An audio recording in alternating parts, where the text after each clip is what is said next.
మునిపల్లి రాజుగారు కథారుష. నిజమేనా? భారత రక్షణ శాఖలో పనిచేసి, ఉద్యోగరీత్యా దేశంలోని విభిన్న ప్రాంతాల్లో ఉంటూ, ప్రజల జీవన గమనాన్ని సునిశితంగా పరిశీలించారు మునిపల్లి రాజు.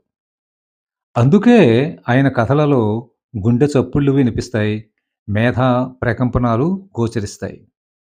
ఆయన మంచి కథకుడే కాదు, గొప్ప కథకుడు కూడా.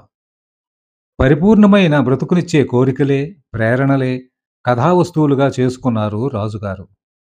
ఆయన కథల్లో కవిత్వం, వెన్నెల్లో మబ్బుల్లా కంటికెంతో ఆనందాన్ని కలిగిస్తాయి. సైనిక పటాలాల కుటుంబ, వ్యక్తిగత, వృత్తిగత సంవేదనలను, ప్రతి చర్యలను ఉత్తమ కథలుగా తీర్చిదిద్దిన ఘనత ఆయనదే. మానవత్వాన్ని మహోన్నతంగా నిలిచిన కథలు రచించి తెలుగువారికి ఎంతో ఉపకారం చేశారు రాజుగారు. తెలుగులో మొదటిసారిగా మ్యాజికల్ రియలిజం శైలిలో కథ రాసిన మొదటి వ్యక్తి రాజుగారు. వీరి పోజారి నవల పూజాఫలం పేరుతో సినిమాగా వచ్చింది.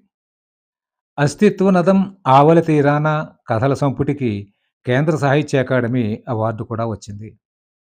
వడలి మందేశ్వరరావు, పురాణం సుబ్రహ్మణ్య శర్మ, అక్కిరాజు రమాపతిరావు, మధురాంతకం రాజారాం వంటి సాహితీవేత్తలకు గౌరవప్రద వ్యక్తి మునిపల్లి రాజుగారు.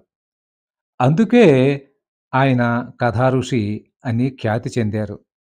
నేను ఆయనని కథా బ్రహ్మర్షి అంటాను. ఈ సంవత్సరం రాజుగారి శత జయంతి.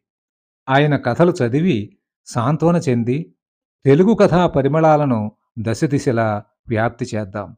జై తెలుగు కథ.